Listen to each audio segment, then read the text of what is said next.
Okay, once again, good morning and welcome to our daily postil. Another morning, another day to worship God. And it's Monday, and again, it's a working time, and then everyone is so busy. But of course, it is good that we have a time for our Heavenly Father, even a short one. So my sharing for this morning my sharing for this morning is about the throne of God. So what is the relevance of the throne of God? The relevance is we must understand where is God's office, right? So if you see the president, the office of the president is in Malacanang, right? Then the office of the United States president is in the White House, no? And then in Russia, that is in Kremlin, no? And then in the United Kingdom, that is in London. So there is a certain place where the king, the president is residing in order to rule the land. So similarly, God must have a residence where he can rule the world. And it's not be within, it should be within the creation of God, and that is in heaven.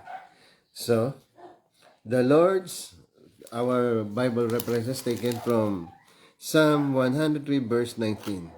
The Lord established his throne in heaven. So, the Lord established his throne in heaven.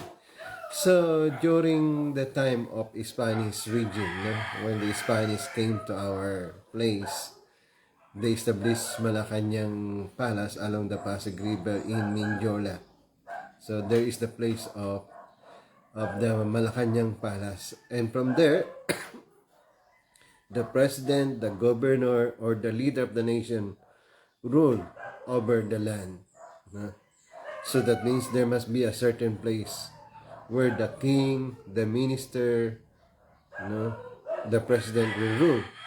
So similarly, there must be a place where God can rule, or there must be an office for God to rule the world, to rule the creation, to rule the universe, and that is in heaven.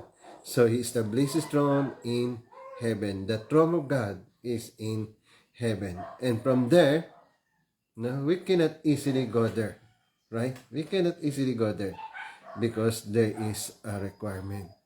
But of course, there is no limit for God to visit a person to whom he needs to visit. For example, God visited Noah, God visited Abraham, God also visited King David, and then talked to our Lord and Savior Jesus Christ in the river Jordan.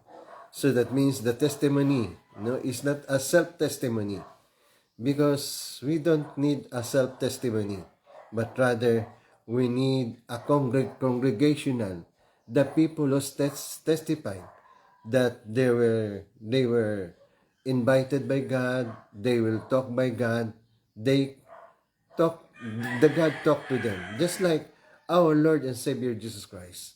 The Lord Jesus Christ does not say, okay, God visited me and then God anointed me and God said to me that I am His only begotten Son, I am His Son. No. But rather, the people around Him, the people around Him testified that our Heavenly Father talked to Jesus. The Holy Spirit talked to Jesus. It is not a self-testimony. So self-testimony is not valid. For example, I say, oh, Jesus talked to me. Oh, the Holy Spirit talked to me. That is not valid because that is self-testimony. Even many people can say, oh, angel visited me. And many leaders are claiming that way. And then they are misleading some people. So that means the testimony of heaven must be proven beyond reasonable doubt. That is the reason, in the Catholic there is a practice. For once to become a saint, there must be a proof. No, there must be a miracles that is known to everyone, that is known to everybody. No? That is known to everybody, that testimony. So similarly, the same thing. The testimony is valid when it is historically, according to the historical context, according to God's testimony, just like our Lord Jesus Christ said, no? The disciples said that God talked to our Lord Jesus Christ in the river Jordan. There was John the Baptist, there was Matthew, Mark, Luke, and so many disciples. No? So many disciples who are there testifying that God talked to our Lord and Savior Jesus Christ during that time when our Lord Jesus Christ visited on earth. So that means from there, from His throne, He came down to talk to our Lord Jesus Christ. And then from there, He gave instruction to the people, "This is my beloved Son, to whom my soul is pleased, and listen to Him." And that is twice. First in the river Jordan, and the other thing is in the mount. No?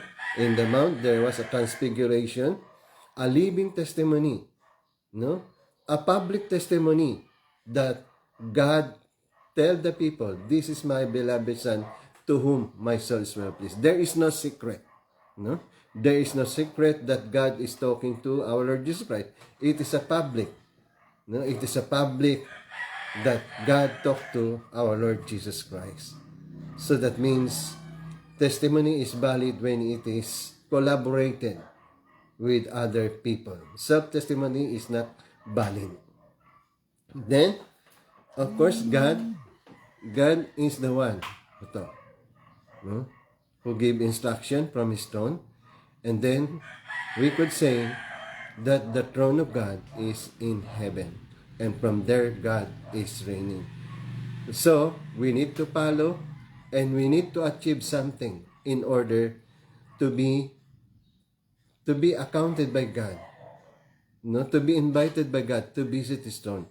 Just like in the Malacanang Palace, there was a courtesy call, no, and then you must have some qualification to visit Malacanang Palace. For example, you must be invited by the president, no, you must be an ambassador, you must be a president, or you must be directly invited by the president to go. I, for one, no, during the time of after the martial law proclaimed, so the First Lady invited all the, I should say, all the Islam people, no, all the poor children invited by our First Lady Imelda Marcos. And then, first and foremost, before going to the Malacanang, we are how do you call that? We play in Araneta, no? During the time, along the way, you will not see building, only trees and then grass and few buildings.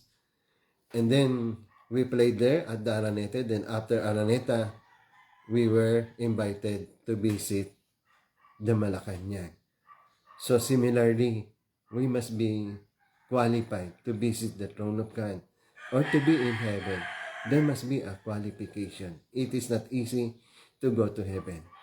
And then number one qualification to be able to visit God in His throne is, first and foremost, is our repentance.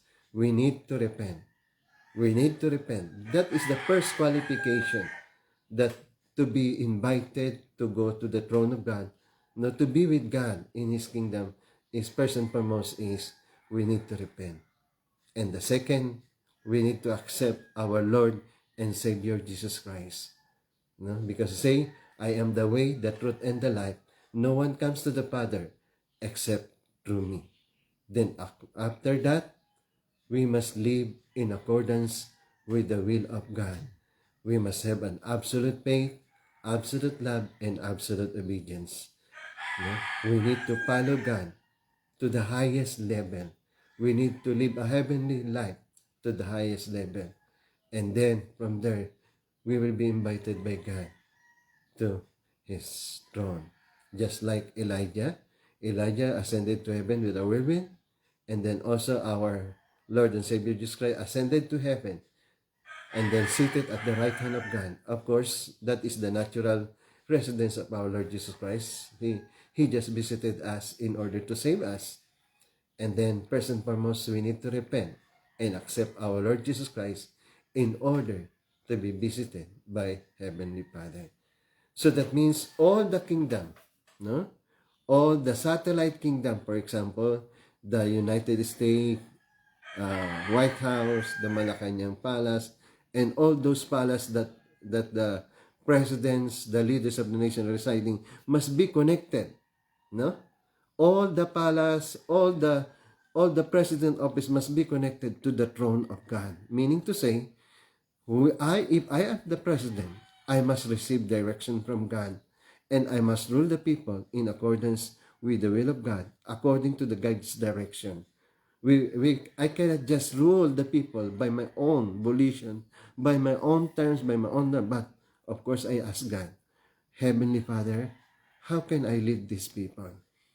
If I'm a senator, how can I lead these people? If I'm a congressman, how I can lead these people? If I'm a mayor, how can I lead?